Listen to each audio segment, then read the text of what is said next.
A ver, pensemos en esto. ¿Qué es lo que de verdad define el éxito en la universidad? ¿Es puro mérito, esfuerzo individual? ¿O hay algo más, algo en las cartas que nos tocaron al nacer?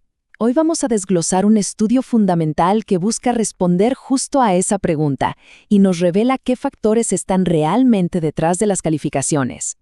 Y para hacer este análisis nos vamos a apoyar en un trabajo muy influyente. Hablamos de la investigación de Cochisa, Fernández, Redcosub, Nievas y Ruiz. Este no es cualquier estudio, es uno de los artículos científicos con más citas en la historia de la Universidad Nacional del Nordeste, en Argentina. Así que sin duda nos ofrece una perspectiva muy sólida sobre una realidad que a veces es difícil de ver. Esto nos lleva a la pregunta del millón, una que está en el centro del debate desde el famoso Informe Coleman allá por los años 60. Cuando hablamos de tener buenas notas, de avanzar en la carrera, ¿es una cuestión de mérito puro o el contexto socioeconómico ya está inclinando la balanza desde el principio? Bien, esta es nuestra hoja de ruta. Primero, vamos a entender un poco el debate teórico de fondo. Después, nos metemos de lleno en el estudio de la UNE para ver cómo lo investigaron. Luego, analizamos los factores que resultaron ser clave, nos detenemos en el hallazgo más potente sobre género y familia, y cerramos pensando en qué significa todo esto para la equidad en la educación. Bueno, para empezar, es clave entender el marco conceptual. Esta pregunta sobre el mérito y el contexto no sale de la nada, Se apoya en ideas sociológicas muy importantes que nos ayudan a entender cómo funciona el sistema. Y aquí una idea central es la teoría de la reproducción cultural del sociólogo Pierre Bourdieu. Suena complejo, pero la idea de fondo es bastante directa. El sistema educativo no es un campo de juego neutral.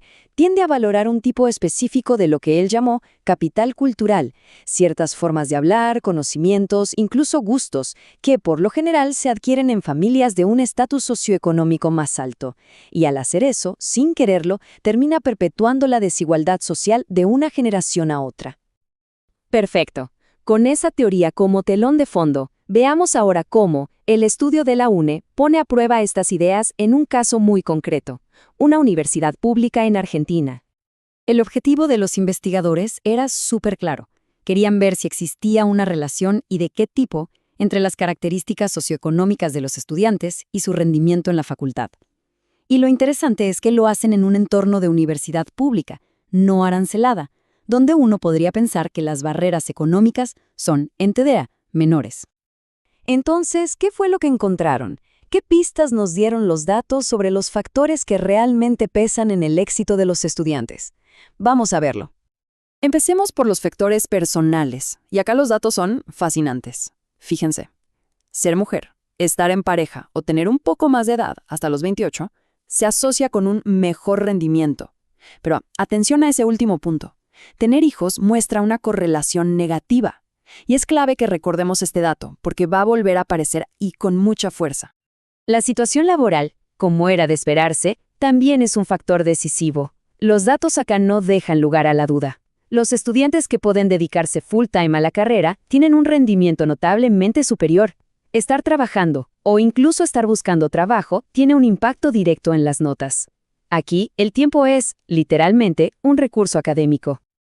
Y esta diapositiva lo ilustra a la perfección. El componente económico es innegable. Indicadores que sugieren un nivel socioeconómico más alto, como tener cobertura médica privada o recibir ayuda económica de la familia, se correlacionan positivamente con el rendimiento. Por otro lado, indicadores como recibir planes sociales muestran la correlación opuesta. El panorama es bastante claro. Pero, más allá de todos estos factores, que ya son importantes, el estudio encontró algo verdaderamente crítico cuando cruzó los datos de género con las responsabilidades familiares. Son las palabras del propio estudio, que lo califica como su hallazgo más relevante. Lo que descubrieron es sencillamente demoledor. Y es que la penalización académica por tener hijos no se distribuye por igual. Para decirlo de una forma más directa, tener hijos afecta de manera intensa y negativa el rendimiento de las estudiantes mujeres, pero, y aquí está la clave, casi no afecta el de los estudiantes varones. Esta es quizás la evidencia más cruda de cómo la distribución desigual de las tareas de cuidado en el hogar se traduce directamente en una desventaja académica para las madres universitarias. Y esto nos lleva a la parte final, y la más importante de este análisis. Bueno, con toda esta información sobre la mesa, ¿qué se puede hacer? La conclusión del estudio no es solo un diagnóstico pesimista, para nada, es un llamado a la acción. Lo que proponen es usar estos datos para identificar a los grupos más vulnerables, como las madres estudiantes, y diseñar políticas específicas para ellos, por ejemplo, servicios de guardería. Y esto no se plantea como un gasto, sino como una inversión estratégica para optimizar los recursos y apuntar a una equidad educativa real, de verdad. Y bueno, todo esto nos deja con una reflexión final que es bastante provocadora. Si el punto de partida de cada estudiante es tan determinante, ¿cuál es el verdadero rol de las universidades? ¿Cómo pueden realmente nivelar la cancha para todas y todos en un mundo que ya de por sí es desigual?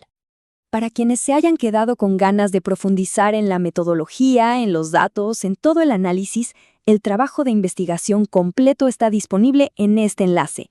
De verdad, es una lectura fundamental para cualquiera que le interese entender estas dinámicas a fondo.